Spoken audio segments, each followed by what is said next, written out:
Hey everyone, this is কথিকা। হঠাৎ করে সকাল সকাল স্নান টান করে রেডি হয়ে বেরিয়ে পড়লাম বনগাঁয় যাব বলে। আর ফার্স্টেই চলে এলাম বাবার দোকানে, যেহেতু বাবা টিকিট কেটে রেখেছিল। তো টিকিটটা নিয়েই চলে এলাম স্টেশনে। তার বেশ কিছুক্ষণ পরে ঢুকে পড়লো ট্রেন থেকেই এই প্রাকৃতিক অপরূপ সুন্দর দৃশ্য দেখতে আমার খুব ভালো লাগে। তো আমি তাই দেখছিলাম আর অনেক কিছুই ভাবছিলাম। তো যাই হোক, 9টা স্টেশন অতিক্রম করার পর নেমে পড়লাম বনগাঁয়। আর তারপরেই বনগাঁ থেকে ধরলাম টোটো। তারপরে চলে এলাম আমার গন্তব্যস্থলে। এই যে ছোট পিসাই বসেছিল ডাইনিংয়ে, আর ছোটপি দোতলায় পুজো দিচ্ছিল। আর এইদিকে দেখো ঠাম্মি কোথায় যেন একটা গিয়েছিল, তারপরে এলো। আমি গল্প করছিলাম, আর দিদিয়ার শরীরটা যেহেতু একটু খারাপ ছিল তো দিদিয়া ঘুমাচ্ছিল। আর এই যে জুয়েলারিগুলো দেখছো, এগুলো দিদিয়া অনেক আগে বানিয়েছিল, আমি তো জানি না। তো আজকে তাই দেখছিলাম, আর দিদিয়া বললো একটা পছন্দ মতো নিয়ে যা। আমি একটা নিয়েও এসেছি।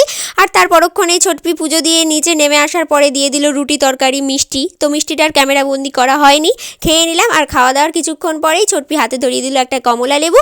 তো সেটা নিয়ে চলে এলাম ছাদে। আমি যখন খুব ছোট ছিলাম আসতাম, তখন এই কাঁঠাল গাছটার তলায় আমি আর দিদিয়া মিলে ডিম টোস্ট পিকনিক বা ম্যাগি পিকনিক করতাম। তো অনেক আনন্দ হতো, এখনও হয়। আর এইটা দেখো ছোটপির ইতু পুজোর ঘট, আর এটা তো ঠাকুর ঘর দেখতে বুঝতেই পারছো। তারপরে নিচে এসে বেশ কিছুক্ষণ আড্ডায় আর কি মজা করলাম। আর ছোটপি আমার পছন্দের আজকে মাছটা করেছিল ভোলা মাছ। ফার্স্টে পিসায় চিকেন এনেছিল, তো আমি যেহেতু ভালোবাসি না, তো এর জন্য আবার ভোলা মাছ আনতে গিয়েছিল। ভোলা মাছটা আমার খুব পছন্দের। আর ফার্স্টে যেটা দিয়েছিল সেটা হলো শিম বাটা, আর পরে তো চাটনি মিষ্টি এসব তো ছিলই। তো ওগুলো আর ক্যামেরা বন্দি করা হয়নি। আর দিদিয়া তো তোমাদেরকে একটু হাই করেই দিল। আর তারপরে কিছুক্ষণ রেস্ট নেওয়ার পর বাড়ির দিকে রওনা দিতে হবে। ছোটপি আমাকে একটু এগিয়ে দিল, তারপরে টোটোতে করে চলে এলাম। আর স্টেশনে এসে শুনছি আজকে নাকি ট্রেনের প্রচুর গন্ডগোল। 4:30 ট্রেনটা আজকে 5টায় ঢুকেছে, জানো তো। আমার বাড়ি আসতেও একটু লেট হয়ে গেছে। অবশেষে আধ ঘন্টা দাঁড়ানোর পর ট্রেনে উঠলাম। আর দেখো রানাঘাটে এসে কত ভিড়। তারপরে রানাঘাট থেকে আবার ট্রেন ধরলাম, ধরে চলে এলাম বীরনগরে। আর আজকে আমার একটা বান্ধবী সুনিতাদের বাড়িতে গৃহপ্রবেশ ছিল। তো আমাকে তো সকাল থেকে নিমন্ত্রণ করেছিল, বাট এখানে একটু আসতে হতো, দিদিয়ার শরীরটা খারাপ ছিল।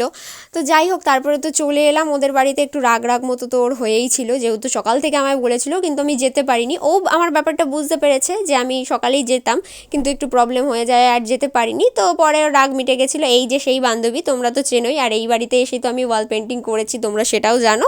তো যাই হোক, আর এখানে ছিল কফি স্টল। তো আমি এখান থেকে কফিও নিয়ে নিয়েছি, একটু শীতকাল আর কফি খেতে তো আমার বেশ ভালোই লাগে, খেয়েই নিলাম। আর আমি ভাবছিলাম যে আমাদের বান্ধবীরা সব কই। তারপরে এই সৌম্যদীপদের ঘরে এসে দেখছি এখানে সবার ঘাঁটি বসেছে। তো যাই হোক, ওদের সাথে কিছুক্ষণ গল্প করে এদিকে চলে এলাম। আর দেখা হয়ে গেল আমার একটা সাবস্ক্রাইবারের সাথে। এই দিদিটা হলো সুনিতার মাসিমণির মেয়ে। আজকের মিনি ব্লগটা এখানেই শেষ করছি। কেমন লাগলো অবশ্যই কমেন্টে জানিয়ে দিও। ভালো লাগলে like comment share and subscribe করে দিও। টাটা।